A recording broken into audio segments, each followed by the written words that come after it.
Fake ID owners beware.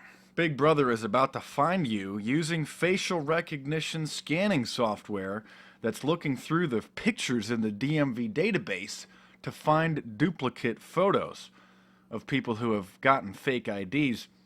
I know when I was growing up in the 1990s, friends of mine would go to the DMV, wink, wink, nod, nod, saying that they were somebody else, often just kicking $100 to an older friend of theirs to allow them to do this.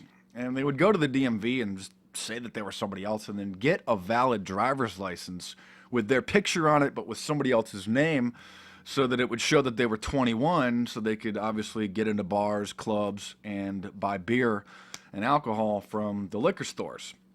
But it looks like that practice is coming to an end, and there's 13,000 identity fraud cases being investigated in New York alone, as the New York Governor Andrew Cuomo just announced.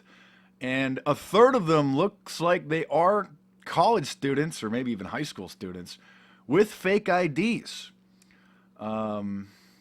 Because obviously this was a practice that's, I guess, still been going on. The DMV hasn't figured out how to stop it until now. So this is pretty scary. This is going to not sit well with many college students who have done this.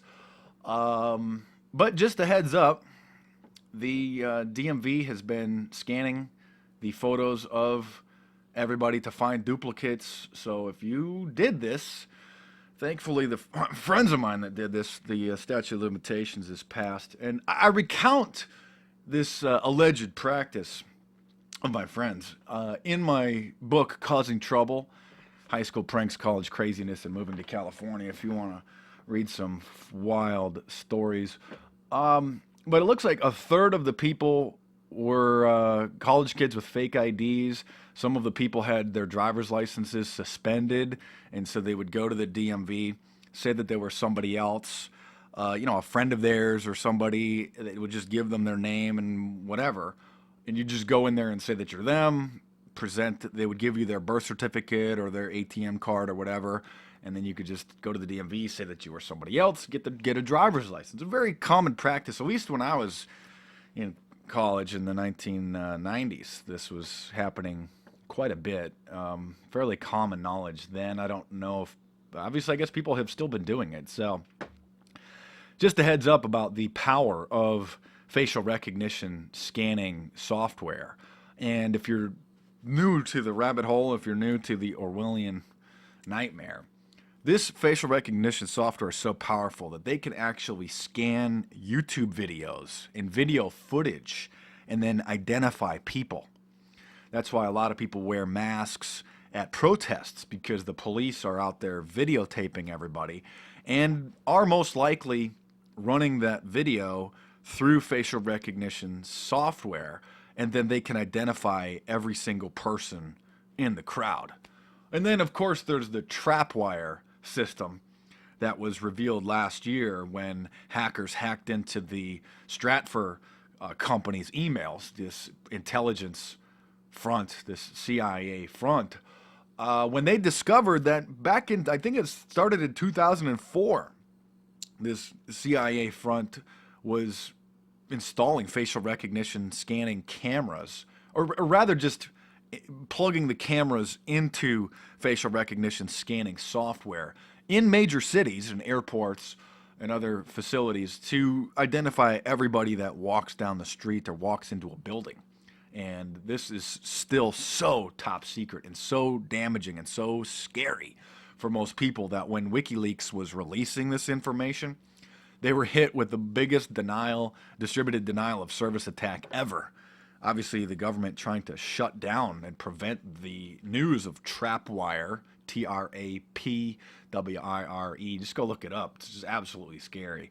The Trapwire system from getting out there. And in conclusion, in the latest facial recognition news, police have handheld devices where they could just snap your photo and it will automatically identify who you are.